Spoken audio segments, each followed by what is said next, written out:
মিষ্টি জিনিস সে তো আমার বরাবরই খুবই পছন্দ, আর এখন ইদানিং দেখি আবারও সেই মিষ্টি জিনিস অনেক বেশি পছন্দ। প্রথম দিকে কিছুদিন একটু ঝাল ভাল লাগছে, কিন্তু এখন আবার মিষ্টি জিনিস এত বেশি ভাল লাগে। তো চলেন আজকে একটা রেসিপি শেয়ার করি। তো এটা হচ্ছে যে লম্বা যে টাইপের সেমাইগুলো ওইগুলো নিয়ে নিছি। তো এটা দিয়ে ভাবলাম আজকে কি করা যায়, দুধ সেমাই তো সবসময় রান্না করি, আজকে একটু আলাদাভাবে করব। তো সেজন্যই সেমাইগুলো মানে ভেঙে নিছি। তারপর এই যে এখানে প্যানে আবার 2 চামচের মতো ঘি দিয়ে দিলাম। ঘি দিয়ে হালকা একটু ঘিটা গরম হয়ে আসলে তারপর আর কি ঘির মধ্যে আস্তে আস্তে সব কিছু অ্যাড করব। এই যে ঘিটা গরম হয়ে গেছে, তারপর এখানে কিছুটা কিশমিশ দিয়ে দিছি, আর এলাচ, দারচিনি, তেজপাতা দিয়ে দিছি। তো আমি এখানে আসলে সেমাইটা বুঝতেই পারছেন আপনারা, এখন নারকেল দিয়ে রান্না করব, ভরপুর নারকেল দিব। তো সেই জন্য আর এখানে কোনো রকমের বাদাম অ্যাড করি নেই, কারণ অনেক বেশি নারকেল দিব, বাদামের আর প্রয়োজন হবে না। আর নারকেলের মধ্যে আবার বাদামের ভালো লাগবে না। তো যাই হোক, তারপর এই যে ভেঙে রাখা সেমাইগুলোকে দিয়ে এখন সেমাইগুলোকে একটু সুন্দর করে ঘিতে ভেজে নিব। আসলে এই সেমাইগুলো কিন্তু অনেকেই পছন্দ করে না, আবার অনেকে অনেক পছন্দ করে এই সেমাইগুলো। কিন্তু এই সেমাইগুলো আসলে দুধে ভিজাইয়ে রান্না করলে তখনও একটু ঘিতে ভেজে নিলে তাইলে অনেক বেশি মজা হয় এই সেমাইটাও। তো আমার কাছে এটাও ভালো লাগে, মূল কথা মিষ্টি সব জিনিস আমার কাছে ভালো লাগে ভাই। তো তারপর এই যে এখানে একটু চিনি দিয়ে নিচ্ছি, নিয়ে আবার সুন্দর করে ভেজে ঠেজে নিচ্ছি। মানে ঘিতে যত বেশি ভাজা হয় ততই মজা হয়। এই যে একদম ঘিতে কিন্তু পুরো হয়ে গেছে সেমাইটা, দেখলেই বোঝা যাচ্ছে। তো সুন্দর করে ভাজার পরে এখন দিয়ে দিব নারকেল। এত পরিমাণে নারকেল দিছি ভাই।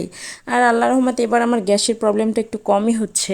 তো সব মিলে যাই হোক, তারপর অনেক দিন পরে আর কি নারকেলের জিনিস, তাও আসলে রেগুলার খাওয়া ঠিক না। তো তারপর অনেক দিন পর একটু কিন্তু প্রচুর পরিমাণ নারকেল দিছি, মানে এরপরও আবার দিছি, মানে ইচ্ছা মতো নারকেল দিছি। মূলত নারকেল দিয়ে জর্দা সেমাইটা করব, মানে ঝুড়ো করে। তারপর এই যে আবার কিন্তু একটু ফাঁকে নারকেল দিছি।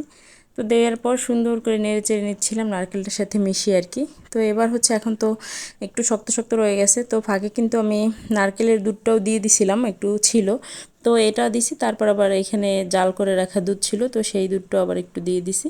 মানে রান্না হলে তো একটু নরম হবে না, একদম শক্ত শক্ত। তো শক্ত শক্ত আবার একটা ঝুরা সেমাই আছে, ওইটা আবার আলাদা মজা, ওইটা আবার আমার জামাই পছন্দ করে না। তো সেই জন্য একটু হালকা মানে নরম করেই, ঝুরঝুরেই হবে কিন্তু একটু নরম করে আর কি। আসলে কিসের ভিডিও করব আর কিসের কি, আমার ভয়েস দিতেই কষ্ট হচ্ছে, বুঝি না এত বেশি দুর্বলতা কই থেকে আসে আল্লাহ জানে। মানে ভয়েস দিতে যাইয়ে তাই মনে হচ্ছে যে আমার নিঃশ্বাস নিতে কষ্ট হচ্ছে, এমন একটা অবস্থা। আসলে আমার অনেকেই ফোন দেয়, মেসেজ করে, আমি ইচ্ছা করে ফোন ধরিও না। মানে কেমন জানি কথা বলতেই মন চায়, মনে হয় যে আমি অল্পতেই হাঁপিয়ে যাই, এরকম একটা অবস্থা। তো যাই হোক, এই যে সেমাইটা তারপর এই যে বললাম না যে ঝুরো ঝুরোই হবে, কিন্তু একটু দুধ দিয়ে আর কি করে নিছি, সিদ্ধ করে না তো ওরকম আর কি করে নিছি।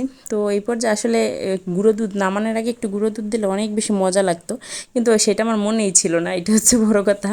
তো আমার খাওয়ার পর মনে পড়ছে যে গুঁড়ো দুধ তো দিলাম না, কিন্তু তারপর এত বেশি মজা হয়েছে। এই যে ফাইনাল লুকিংটা দেখেন, মাশাআল্লাহ অনেক বেশি মজা হয়েছিল।